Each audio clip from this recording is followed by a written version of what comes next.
तो बस जब भी हम लोग एक नया लैपटॉप या फिर एक नया मोबाइल फ़ोन खरीदने के लिए जाते हैं तो सबसे पहले हम उसमें चेक करते हैं उसके अंदर जो प्रोसेसर है वो कौन सा है। क्योंकि जो प्रोसेसर होता है वो सबसे एक मेन कंपोनेंट होता है किसी भी डिवाइस के अंदर, चाहे वो लैपटॉप हो चाहे वो हो एक मोबाइल फ़ोन।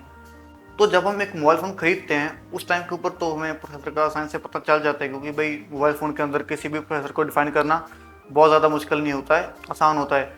लेकिन अगर हम बात करें किसी लैपटॉप के बारे में तो उसके अंदर किसी भी प्रोसेसर को डिफाइन करना बहुत ज़्यादा मुश्किल होता है, क्योंकि भाई जो लैपटॉप के अंदर प्रोसेसर आते हैं उनके बहुत सारे वेरिएंट्स होते हैं।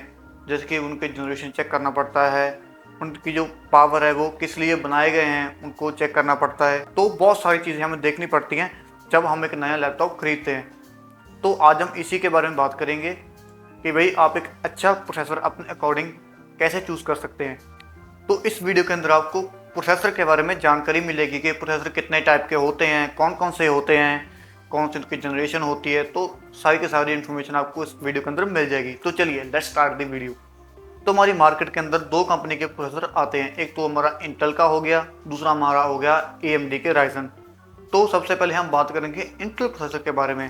तो जो भी हम लैपटॉप खरीदते हैं तो उनके अंदर आपको मिल जाएगा इंटेल का i3, i5, i7, i9, ये 4 तरह के आपको प्रोसेसर मिल जाएंगे। और ये जो प्रोसेसर होते हैं इनके पीछे एक नंबर लिखा होता है, जैसे कि H, HS, P, U। तो इनके बारे में आपको बताऊंगा कि इनका जो काम है वो क्या है। तो चलिए सबसे पहले हम बात करेंगे हमारे i3 के बारे में। तो वैसे तो ये सारे रूल्स सभी प्रोसेसर में सेम ही होते हैं। तो फॉर एग्जांपल हम i3 स्टार्ट करते हैं। जैसे कि भाई आपको एक लैपटॉप लेना है जिसके अंदर एक i3 प्रोसेसर है, तो आपको कैसे पता चलेगा भाई वो i3 कौन सा है। तो इसके अंदर भी बहुत सारे तरह के वेरिएंट्स आते हैं, i3 में भी, i5 में भी, i7, i9, सभी में यार बहुत सारे तरह के वेरिएंट्स आते हैं। ठीक है, तो बात करेंगे हम i3 के बारे में। तो सबसे पहले हम इसको डिफाइन करेंगे जनरेशन के हिसाब से। अभी जो जनरेशन चल रही है आई थिंक 14, 15, ठीक है, मान लो 14, अभी जो 14 चल रही है, ठीक है। तो आपको जो प्रोसेसर चूज़ करना है वो लेटेस्ट जनरेशन का चूज़ करना है, अगर आपका बजट अलाउ करता है तो। ठीक है, आपको बहुत ज़्यादा जनरेशन के पीछे नहीं जाना है। जैसे कि फॉर एग्जांपल भाई मिनिमम अभी भी लोग चलो 10th जनरेशन का खरीद लेते हैं, तो जनरेशन का आपको बहुत अच्छी तरह से ध्यान रखना है, क्योंकि भाई इंटेल के प्रोसेसर हैं उनके अंदर भाई जनरेशन बहुत ज़्यादा ज़रूरी होती है।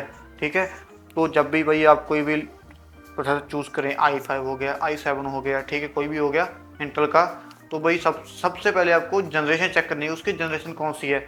अगर उसकी जनरेशन मान के चलो है भाई 10, या मान लो 10 के नीचे है, ठीक है, 10 के नीचे, तो आपको भाई एक नया लैपटॉप बिल्कुल भी नहीं लेना है। ठीक है, तो ये हो गया हमारा जनरेशन का। अब हम बात करेंगे भाई उन कुछ स्पेलिंग्स की जो हमारे प्रोसेसर के जो नाम होते हैं उनके पीछे लिखा होता है। जैसे कि फॉर एग्जांपल आपने i7 प्रोसेसर को चूज़ कर लिया है, ठीक है, तो उसके पीछे का नंबर, तो उसके जो नंबर होता है उसके पीछे का कुछ लिखा होगा स्पेलिंग। ठीक है, जैसे फॉर एग्जांपल i7 का मान लो 13 जनरेशन आपने चूज़ कर लिया, तो उसके पीछे लिखा होगा 13400H, या लिखा होगा 13400HX, 13400PU, ऐसे लिखा होगा। ठीक है, तो इनका जो डिफरेंस है वो मैं आपको बताता हूँ। तो सबसे पहले हम बात करेंगे जिनके पीछे H लिखा होता है। ठीक है, H का मतलब है भाई हाई एंड परफॉर्मेंस या हायर परफॉर्मेंस। ये जो H सीरीज़ के प्रोसेसर होते हैं उनको बनाया जाता है भाई गेमिंग के लिए, एडिटिंग के लिए, हायर जो हाई लेवल की होती है एडिटिंग उनके लिए बनाया जाता है। ठीक है, जैसे कि इनके पीछे लिखा होगा H, HX, HS। ठीक है, ये 2-3 शब्द हैं, इनमें से कोई भी लिखा होगा। ठीक है, तो जो हमारे बच गए P और U, ये 2 बच गए। तो ये होते हैं भाई हमारे लोअर परफॉर्मेंस के लिए, जिनको लैपटॉप के अंदर भी कोई काम नहीं है। ठीक है, बहुत ज़्यादा गेमिंग वेमिंग जिन लैपटॉप में नहीं होती है, आप बहुत ज़्यादा हल्के टास्क कर सकते हो। फॉर एग्जांपल भाई मूवी देखनी है, डाटा स्टोर करना है, या थोड़ी बहुत ब्राउजिंग करनी है, तो इन सब कामों के लिए जो प्रोसेसर है उनके पीछे लिखा होता है भाई P और U। क्योंकि ये जो प्रोसेसर है वो ज़्यादा परफॉर्मेंस के लिए नहीं बनाए जाते हैं, ये सिर्फ और सिर्फ बेसिक टास्क करने के लिए बनाए जाते हैं। अगर आपको भाई एक गेमिंग लैपटॉप चाहिए, ठीक है, या आपको एक अपनी जो एडिटिंग वगैरह है उनके लिए एक अच्छा लैपटॉप चाहिए जिसकी जो परफॉर्मेंस है वो हायर साइड हो, तो आपको सबसे पहले एक जो जनरेशन है उसको अच्छी चूज़ करनी है, ठीक है। 14 जनरेशन तक अभी अवेलेबल है हमारे पास प्रोसेसर्स इंटेल के, तो उनके इस हिसाब से आपको अपने बजट के हिसाब से एक अच्छी जनरेशन चूज़ कर लेनी है। फॉर एग्जांपल आपने 12th जनरेशन चूज़ कर ली, तो जनरेशन आपने चूज़ कर ली, उसके बाद उसके एक नाम के पीछे कुछ लिखा हो, जैसे हमारा एच हो गया, तो आपको जो एच है जिसके पीछे एच लिखा हो जाए, एच एक्स हो गया, एच एस हो गया, उनको चूज़ करना है, ठीक है ना। अगर उसके पीछे अगर पी लिखा होगा, अगर यू लिखा होगा, तो उसको आपको चूज़ नहीं करना है, क्योंकि भाई वो लोअर परफॉर्मेंस के लिए होते हैं, ठीक है। फिर चाहे भाई आपका जो जनरेशन है वो चाहे लेटेस्ट है, लेकिन अगर उसके पीछे पी या यू लिखा होगा तो भाई आपके लिए वो उतना काम का नहीं है, क्योंकि भाई वो लोअर परफॉर्मेंस के लिए बनाया गया है, ठीक है। तो एच सीरीज़ वाले आपको चूज़ करने हैं अगर आपको गेमिंग वेमिंग करनी है तो। हाँ, अगर आपको भाई कोई काम नहीं है, बस ऐसे ही कोई खरीदना है, तो आप पी या यू सीरीज़ वाले ले लो लैपटॉप, और वो सस्ते ही मिल जाते हैं आपको, ठीक है। तो ये हो गए हमारे इंटेल के प्रोसेसर। तो अब हम बात करने वाले हैं AMD के राइजन प्रोसेसर के बारे में। तो भाई जो राइजन प्रोसेसर हैं, इनके अंदर आपको मिल जाएंगे राइजन 3, राइजन 5, राइजन 7 और राइजन 9। ये 4 तरह के प्रोसेसर है जो आपको AMD के अंदर मिल जाएंगे। तो इनके अंदर डिफरेंस कहाँ पर आता है, ठीक है। तो जैसे कि हमारे इंटेल के अंदर होते थे भाई जनरेशन्स, ठीक है ना, 10th जनरेशन, 11th, 13, 14, ठीक है, ये जनरेशन होती थी। इसके अंदर आपको मिल जाएगी सीरीज, ठीक है। मान के चलो आपने राइजन 5 को चूज़ कर लिया, तो उसके अंदर राइजन 5 के अंदर आपको मिल जाएगी भाई 3000 सीरीज़, 5000 सीरीज़ और 7000 सीरीज़, ठीक है। ये 3 तरह की सीरीज़ आपको हर एक राइजन के प्रोसेसर में आपको देखने को मिल जाएगी।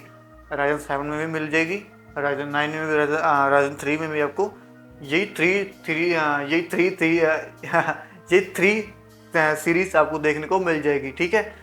तो मान लो आपने चूज़ कर ली राइजन 5। राइजन 5 के अंदर आपने जो तीनों सीरीज़ हैं, 3 सीरीज़ हो गई, 5 सीरीज़ होगी, 7 सीरीज़ होगी, इनके अंदर आपने चूज़ कर ली 7 सीरीज़, ठीक है ना। राइजन 5 में आपने 7000 सीरीज़ को चूज़ कर लिया, ठीक है।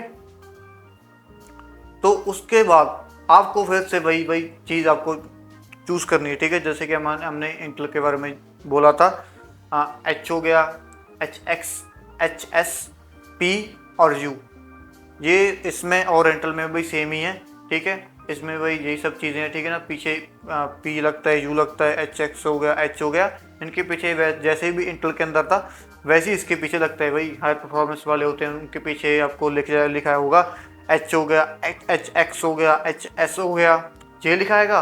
और जो लोअर परफॉर्मेंस वाले हैं उनके पीछे आपको लिखा होगा पी या यू। फॉर एग्जांपल राइजन का अगर आपने चूज़ किया है 5, ठीक है, राइजन का 5 7000 सीरीज़, तो उसके भाई उनका ना कोई नाम होता है। फॉर एग्जांपल राइजन का आपने चूज़ किया है 7000 सीरीज का, उसका जो नाम होगा वो होगा फॉर एग्जांपल, ठीक है, राइजन 5 7535HS, ठीक है ना। इस तरह से उसके जो पीछे है वो लिखा होगा, उस हिसाब से आप लोगों को देख लेना है कि आपके हिसाब से कौन सा बढ़िया रहेगा, ठीक है।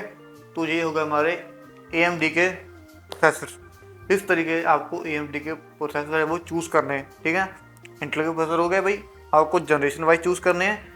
इनके जो प्रोसेसर है AMD के, वो आपको सीरीज़ के वाइज चूज़ करने हैं, जैसे कि भाई राइजन 5, राइजन 7, राइजन 9, ठीक है ना। इसके बाद आपको करनी है भाई 3000 सीरीज़, 5000 सीरीज़, 7000 सीरीज़। उसके बाद जब आप सीरीज़ सेलेक्ट करोगे उसके बाद आपको देखने के इनके पीछे क्या लिखा होगा, एच लिखा होगा, पी लिखा होगा, यू लिखा होगा। तो ये सब चीज़ें आपको देखने को मिलेंगी भाई। ये सारी चीज़ें आपको देखना पड़ेगा जब भी आप लैपटॉप को खरीदेंगे। हाँ, ये सारी चीज़ें थोड़ी बहुत भाई कॉम्प्लिकेटेड हैं शुरू में। जब आप इन सारी चीज़ों को सीख लोगे भाई, जिस आपको बहुत आसान लगेगा, आप बड़ी आसानी से किसी भी लैपटॉप को चूज़ कर पाओगे। और लोगों को भी भाई आप रिकमेंड कर सकते हो कि हाँ भाई आपको कौन सा लेना चाहिए। क्योंकि कई बार होता है ना भाई, आपके जो दोस्त हैं या कोई और आपको जान पहचान के होते हैं, वो पूछ लेते हैं कि भाई हमें कौन सा लैपटॉप चूज़ करना चाहिए, कौन सा हमें प्रोसेसर चूज़ करना चाहिए, ठीक है। तो आप फिर रिकमेंड भी उनको कर सकते हो अगर आपको नॉलेज होगी उस चीज़ के बारे में। तो गाइस, अगर वीडियो अच्छी लगी हो तो लाइक कीजिए और हमारे चैनल को सब्सक्राइब कीजिए। मिलते हैं अगली वीडियो में। अगली वीडियो हम डालेंगे कि आपको कैसे एक ग्राफिक कार्ड को चूज करना है, ठीक है। तो वही, चलिए मिलते हैं अगली वीडियो में, तब तक के लिए टाटा बाय बाय।